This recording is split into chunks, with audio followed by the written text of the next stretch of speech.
మీ ఎలాంటి వ్యాపార ప్రకటనలకైనా వెంటనే మా ఛానల్ సంప్రదించండి.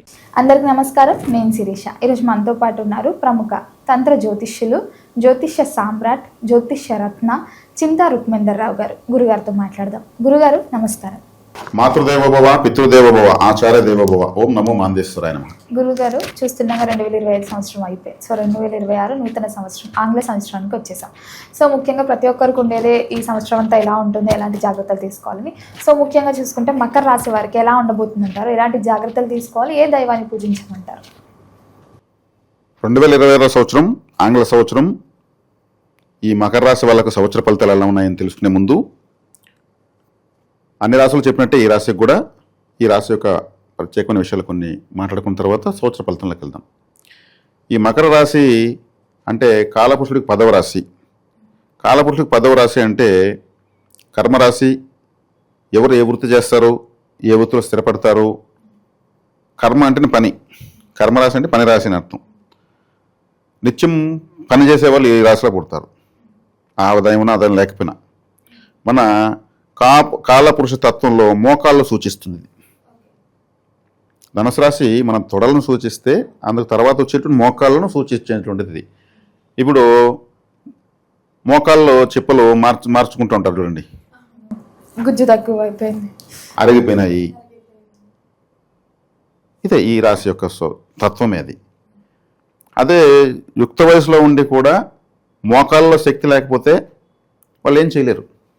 ఇంత చిన్న వయసులో నీకేంద్ర ఒక 60 సంవత్సరాల వ్యక్తికి మోకాళ్ళ నొప్పులు వచ్చాయంటే అర్థము అంటే ఈ రాశి బలహీనంగా ఉన్న వాళ్ళకి మోకాళ్ళు స్ట్రాంగ్గా ఉండని అర్థం. ముఖ్యంగా అథ్లెటిక్స్ వాళ్ళంతా ఎగిరి దూకుతూ ఉంటారు. మోకాళ్ళలో శక్తి లేకపోతే అక్కడ కానీ జాయింట్స్ క్లారిటీ లేకపోతే ఇరిగిపోతాయి కాళ్ళు. ఒక మంచి అంటే ఈ మన శరీరంలో ఎక్కడైతే ఒక్కొక్క చోట ఒక్కొక్క శక్తి ఉంటుంది, ప్రత్యేకత. ఈ మోకాళ్ళ శక్తి ఈ రాశిలో ఉంటుంది.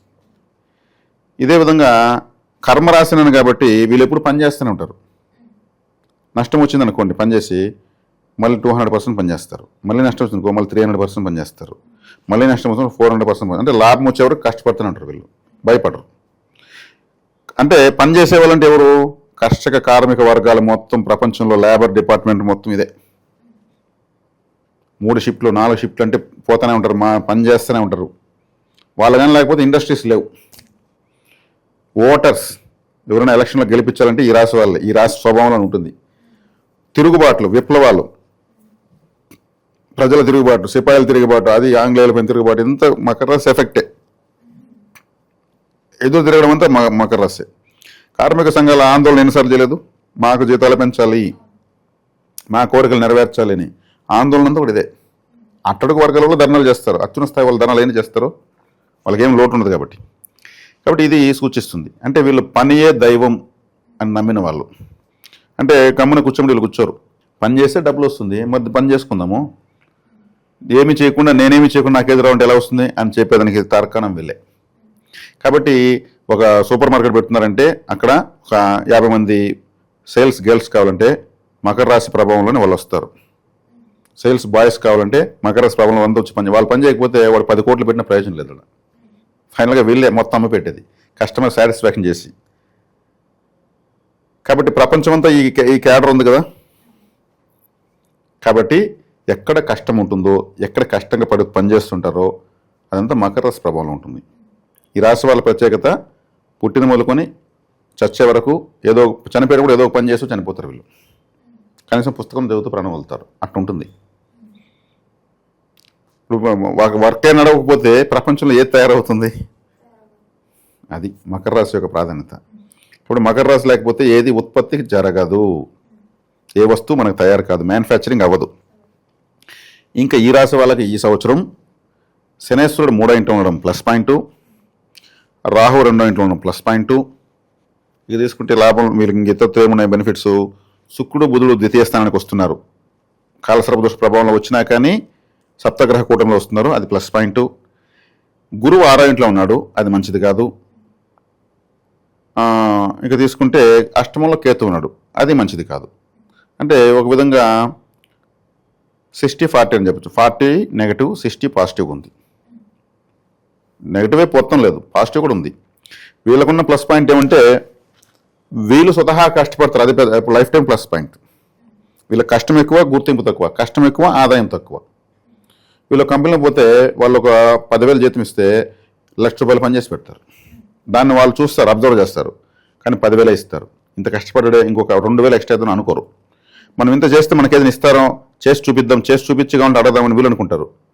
అడిగారు అనుకో, నిన్ను మేము అడిగినామంటారు. వాళ్ళకి ఒప్పదు, మనసు ఒప్పదు. లేదు వీళ్ళు విసుగు చెందారనుకో, ఇంకో కంపెనీ మారుతారు. అట్లా కంపెనీలు మారుతుంటారు. వాళ్ళ దగ్గర నిజాయితీ లేదు, మనం కష్టపడి ఎంతో పని చేస్తున్నాము, మనం పోయిన తర్వాత ప్రొడక్షన్ పెరిగింది, ఇట్లా ఆలోచించినా కానీ వీళ్ళకు న్యాయం జరగదు. వీళ్ళని కానీ గుర్తిస్తే మల్టిపుల్ టైమ్స్ ఆ సంస్థలు డెవలప్ అయిపోతాయి. జ్యోతిషం చూసుకుని మకర రాశిలో ఉండే వాళ్ళనే ఎంప్లాయీస్కి పెట్టుకుంటే ఊహించిన స్థాయికి ఎత్తిపోలేకపోతారు. కానీ వీళ్ళకి బెనిఫిట్స్ చేయాలి. వీళ్ళు వన్ ఫైన్ డే వీళ్ళు ఏం చేస్తారంటే సొంతంగా ఏదైనా పెట్టుకుంటారు, మన పని మనం చేసుకుందాం అనేసి. కాబట్టి వీళ్ళకి ఆ లక్షణం ఉంది. కాబట్టి ఈ విపత్కర పరిస్థితుల్లో కూడా వీళ్ళు ఏదో ఒకటి చేస్తూ ఉంటారు. వీళ్ళు గమ్మునే ఉండేవాళ్ళు కాదు. కాబట్టి ఈ రాశిలో ఉండే ముసలు అయిపోయారు అనుకో, అప్పుడు కూడా దాన్ని సర్దనం దీన్ని సర్దనం చేస్తూ ఉంటారు. ఈ ముసలు గమ్మునే ఉండరు, ఒకసారి కూర్చోవచ్చు కదా, ఏడెత్తి అన్ని పెడతా ఉంటారు. ఈ రాశి వాళ్ళే వాళ్ళు గమ్మునే ఉంటారు. తిడితే కూడా వాళ్ళు ఏదో ఒకటి చేసి పెడతారు. ఇంట్లో అందరూ ఎత్తుకుంటున్న వస్తువు వీళ్ళు అడిగితే వీళ్ళు ఎత్తిస్తారు. అప్పుడు మనకు విలువలు అప్పుడు తెలుస్తుంది. ఏం కనిపించదు వీళ్ళని అడిగేస్తారు. వీళ్ళని అడగలేదంటే అది కనిపించదు, ఎడ బారేసుకుంటారు. అది వీళ్ళ యొక్క గొప్పతనం. కాబట్టి వీళ్ళకి సహజంగా లక్షణం ఉంది. కాబట్టి ఏలి నర్సన ఉన్నా వీళ్ళకి సంబంధం లేదు, గురుబలం లేకుండా వీళ్ళకి సంబంధం లేదు. ఏమి ఎంత బాగాలేదని చెప్తున్నా వీళ్ళు పని చేస్తూ ఉంటారు, ఎంతో కొంత ఫలితాన్ని తీసుకుంటూనే ఉంటారు. అది వీళ్ళ గొప్పతనం. కాబట్టి ఇప్పుడు వీళ్ళకు శని బాగున్నాడు 3వ ఇంట్లో, ద్వితీయంలో రాహు మంచివాడే వీళ్ళకు. ఏమన్నా ద్వితీయ రాహు అది ఇదంటే నమ్మాల్సిన పని లేదు. ద్వితీయ రాహు వీళ్ళకి మంచివాడు. కుంభరాశి అతను మూల త్రికోణ రాశి. కాబట్టి అక్కడ రాహు బెనిఫిట్ ఇస్తాడు, మల్టిపుల్ బెనిఫిట్ ఇస్తాడు. శుక్రుడు బుధుడు కూడా ప్రయాణిస్తూ అక్కడ వచ్చి రాహుతో కలుస్తున్నారు. వాళ్ళంతా మిత్రులే. మిత్రగ్రహాల కలయిక ధనస్థానంలో కలుస్తూ ఉంది. కాబట్టి వీళ్ళకు అనుకూలమైనటువంటి పై ఆఫీసర్లు కావచ్చు, లేదు ఇంకేదైనా స్నేహితులు కావచ్చు, సహకరిస్తారు బెనిఫిట్స్కి. నీకు టాలెంట్ ఉంది కదా, నా దగ్గర ఇన్వెస్ట్మెంట్ ఉంది, ఇద్దరు కలిసి వ్యాపారం చేద్దాం. డబ్బు ఉండే మంది నాలెడ్జ్ ఉండదు, నాలెడ్జ్ ఉండే డబ్బు ఉండదు. ఈ రెండు కలిసి అంటే ఒక మంచి ఉత్పత్తి జరుగుతుంది. ఇటువంటి అవకాశాలు కలిసి వస్తాయి. అష్టమంలో కేతు ఉన్నాడు కాబట్టి అష్టమ కేతు అంత మంచివాడు కాదు. కాబట్టి దీనికి ఏం చేయాలంటే కొబ్బరికాయ పరిహారం చేసుకోవాలి. కొబ్బరికాయ పరిహారం అంటే అష్టమ స్థానం అంటే బాత్రూమ్ అంటూ ఉంటుంది. మామూలుగా బాత్రూంలో కొబ్బరికాయ కొట్టుకోవచ్చు. వీళ్ళకి కూడా తలకు 3 చుట్లు చేసి కొబ్బరికాయ ఒకటి దిష్టి కొడతా ఉండొచ్చు. కేతువుని తల్లనేవాడు కదా, కాబట్టి తలకు దిష్టి తీసుకుని కొట్టడంలో కొబ్బరికాయ అదే కేతు పరిహారం. అది అష్టమ స్థానంలో కేతున్నాడు కాబట్టి మన తల మీద ఉన్న వెంట్రుకలు కేతు గ్రహము. ఎక్స్టర్నల్ బోన్స్ అంటే ఏమి, బయటికి కనిపించే ఎముకలు, వెంట్రుకలు, గోర్లు, పండ్లు. ఇది రాహువు, ఇది కుజుడు, ఇది కేతు. కేతు అంటే ఆటంకాలు ఇస్తాడు. కాబట్టి ఏం చేయాలి, 3 నెలలకు ఒకసారి గుండు కొడుతూనే ఉండాలి. ఆటంకాలు ఏం చేస్తుంది, కేతుని తొలగిచ్చేస్తున్నాం. చాలామంది కొంచెరాగా వేడవుతుడు గుండు కూడా వస్తుంటారు. వీడు ఎప్పుడు చూసినా గుండులోనే కనిపిస్తుంటాడు. వారికి ఆటంకాలే ఉండవు, పోతూ ఉంటాయి. అది వ్యతిరేక గ్రహానికి సంబంధించినటువంటి దాన్ని మనం తీస్తూ ఉండాలి. ఇంతే చాలు, సింపుల్. ఈ కాలసర్పదోష ప్రభావానికి గరుక్ మంత్ర ఆరాధన, గరుడ ఆరాధన నేను చెప్పాను ఇంతకుముందు రాసుల వాళ్ళకు కూడా. రింగ్ వేసుకోవచ్చు గరుడ సింబల్తో, డాలర్ వేసుకోవచ్చు, టాటూ వేసుకోవచ్చు, ఇంట్లో పెద్ద పెద్ద పోస్టర్స్ వేసుకోవచ్చు, గద్ద కనిపిస్తే నమస్కారం చేసుకోవచ్చు. వెంకటేశ్వర స్వామి కూడా ఎదుర్కొంటాడు, వెళ్ళి కూర్చొని రావచ్చు. చక్కగా ఒక 5 అరటి పండ్లతో ఒక మాల చేసి అరటి పండ్ల మాల ఆయన మెడలో వేయచ్చు, నైవేద్యంతో మాల. ఇట్లా ప్రత్యేకంగా పూజించాలి దేవుని. ఎప్పుడు పూలమాల వేస్తూ ఉంటే ఏముంటుంది, చుట్టూ విడి పుష్పాలు పెట్టి, చుట్టూ దీపాలు పెట్టి, కొబ్బరికాయ అరటి పండ్లు ఇట్లా పెట్టి ఆరాధించవచ్చు. చాలా అద్భుతమైన శక్తి వస్తుంది. కాబట్టి వీళ్ళకు సర్పదోషం కూడా అప్పుడు పని చేయదు. కాబట్టి ఇది వీళ్ళు తీసుకోవాల్సిన జాగ్రత్తలు. చాలా చక్కటి ఫలితాలు అయితే వస్తాయి. గురుగారు, ఓవరాల్గా మరి రైతులకు ఎలా ఉండబోతుంది అంటారు అయ్యారు? ఇక్కడ నేను ఒకటే చెప్పేస్తాను ఫస్టే, కర్షక కార్మిక వర్గాలకు సంబంధించిన రాశి అనేసి.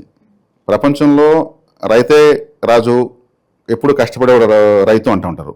మరి ఈ మకర రాశిలో పుట్టినటువంటి వాళ్ళు కష్టపడే లక్షణం ఉంటుంది. కాబట్టి రైతు అయినా, ఫ్యాక్టరీలో కార్మికుడైనా, ఇంకో చోట పనిచేసే వాచ్మెన్ అయినా, ఇంకొక పైలట్ అయినా నిజాయితీగా పనిచేస్తుంటారు. వీళ్ళ ఫలితం వీళ్ళకి వస్తూనే ఉంటుంది.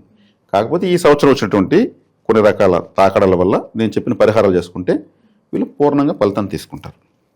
ఓవరాల్గా ఈ 2026లో మకర రాశి వారికి ఎలా ఉండబోతుంది, ఎలాంటి జాగ్రత్తలు తీసుకోవాలి, ఏ దైవాన్ని కూడా పూజించాలి తెలియజేసినందుకు ధన్యవాదాలు. ధన్యవాదాలు.